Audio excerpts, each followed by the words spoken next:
Hello everyone and welcome to Photo Finds. I'm your host, Gavin Hatch. This week we are going to Disney's Hollywood Studios to take a look at some of the deconstruction of the streets of New York, or streets of America, I should say, and also the construction of Star Wars Land.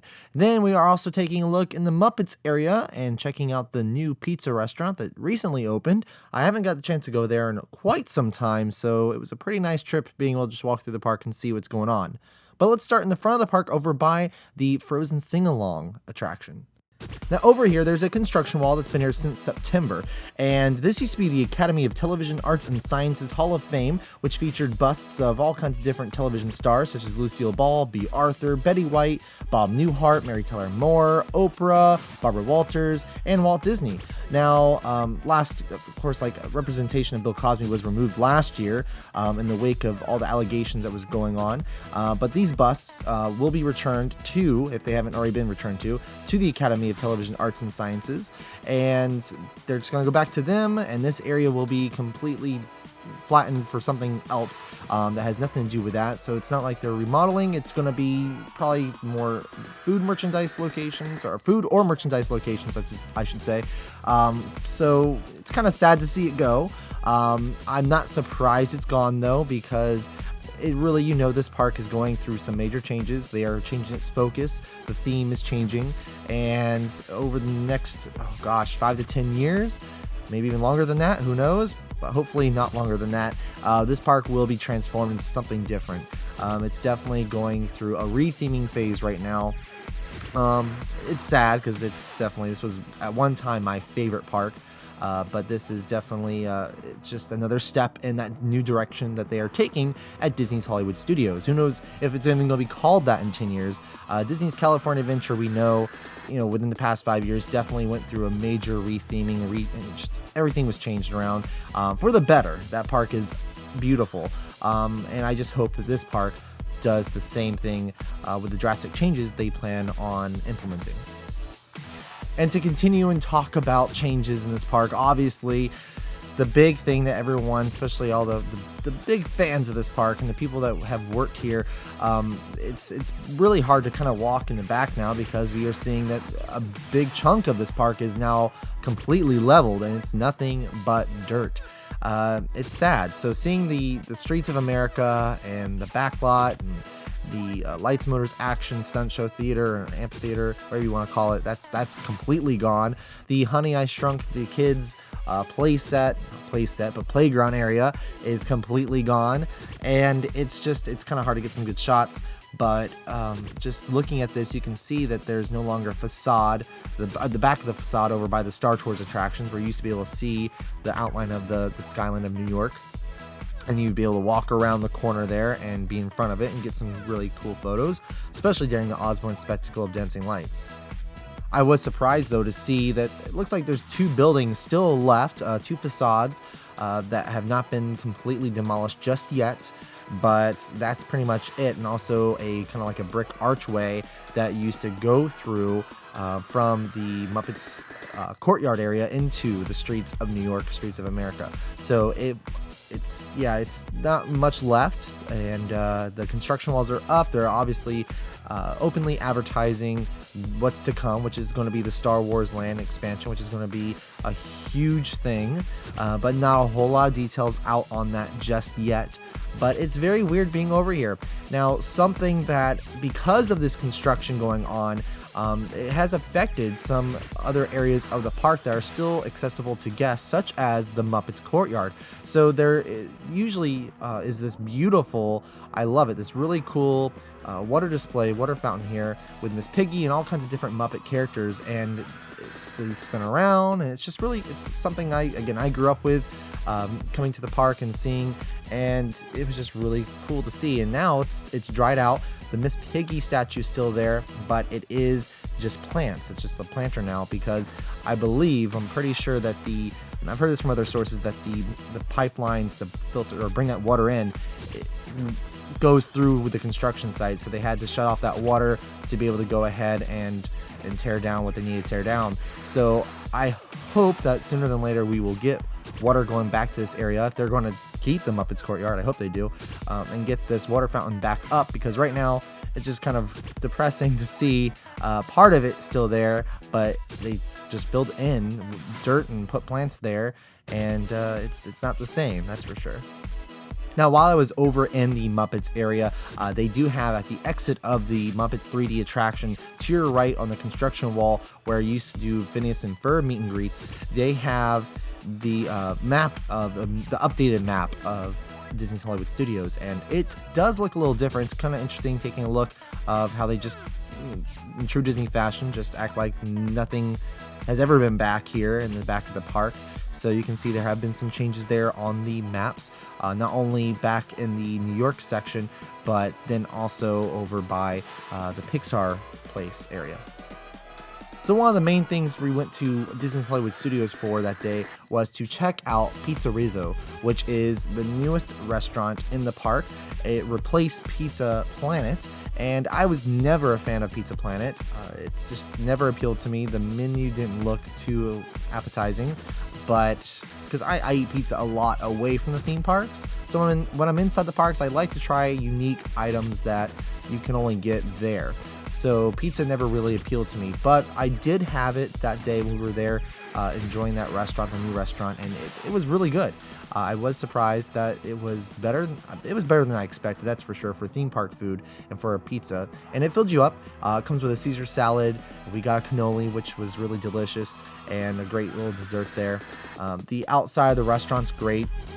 It's got good detail, and it looks like it's been there for quite some time. It fits in with the Muppets area, the Muppets courtyard theming very well. There is a reference to Pizza Planet outside, which is kind of cool, and the interior really hasn't changed.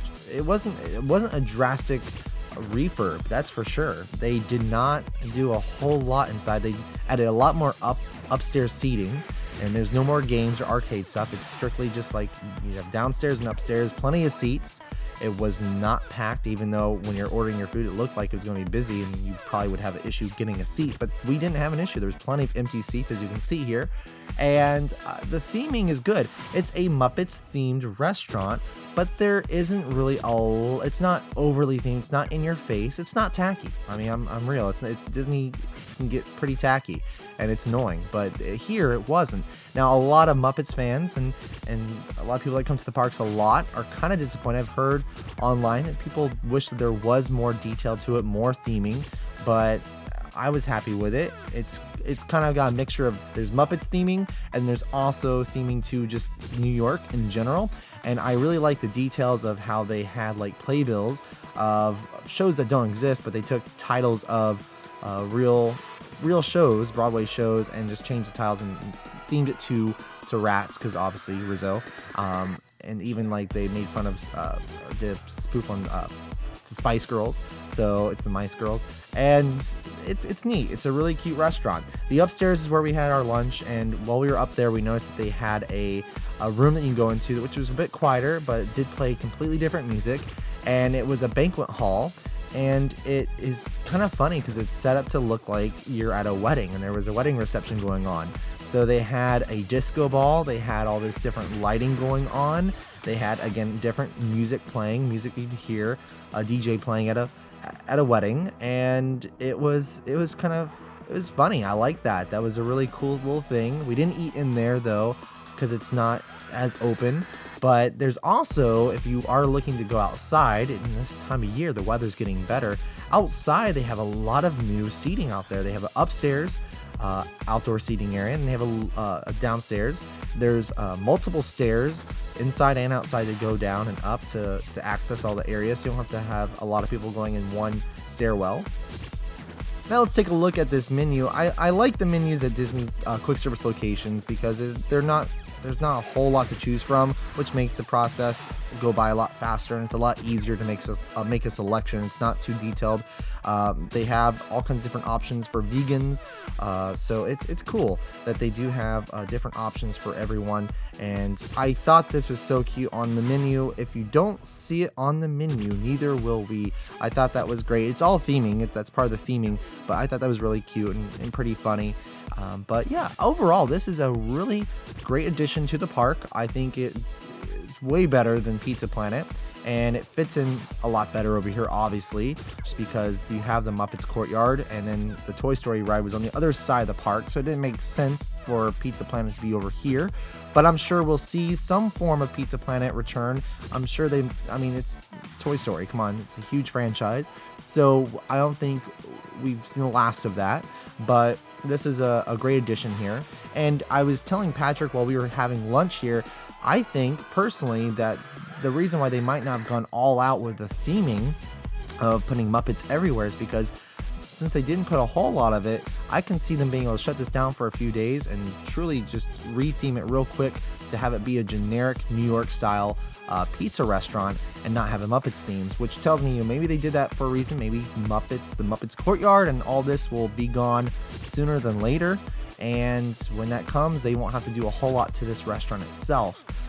They'll be able to easily re-theme it, but I feel bad for all the Muppet fans out there because it's a really cool, cute area of the park. It's a great attraction. This is a great restaurant. They have some great merchandise for the Muppets out there. It's really cute stuff. But we had a good time though. This was definitely a good time.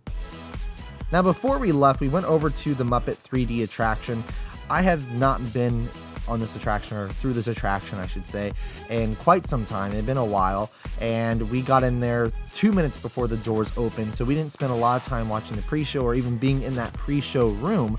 And I remember as a kid it was pretty boring standing in there, but looking around, we went inside, we were in the back, I looked around and I saw that they had all kinds of different monitors and things lower down on the ground closer to guests. So I assume, and I'm sure in the comments below, if you're watching this on YouTube, I'll have someone chime out and tell me what the new interactive stuff is, because it did look like they have new interactive elements in the pre-show room at Muppets 3D.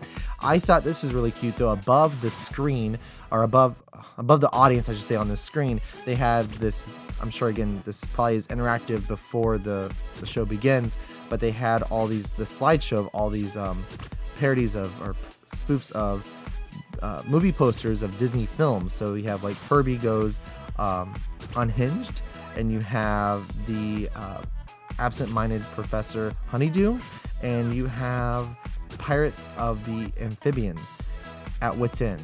And I love the tagline above it. It says, "On the high seas, it's easy turning green." And I thought that I heard a lot of guests laughing at that and reading those, and I think that's really cute. So a good touch. I think that was great, and it was a good time doing this attraction. I love that they haven't changed it over the years. It stays true to what it was when it opened in 1991, and I will be sad the day that it does close and transforms into something else, because this park, like I said earlier, is transforming. But we had a great day. I hope you guys had a great week. I hope you had a great Thanksgiving. That will do it for this week's Photo Finds, and until next time, make sure you subscribe to Attractions Magazine. Also check out our personal vlog. Patrick and I have a personal vlog, so if you like Photo Finds and if you watch Florida E-Ticket on here on this channel, you will like to see probably our personal channel, because you get to see what we do away from Attractions Magazine and our personal life, and we still go to the parks though a lot.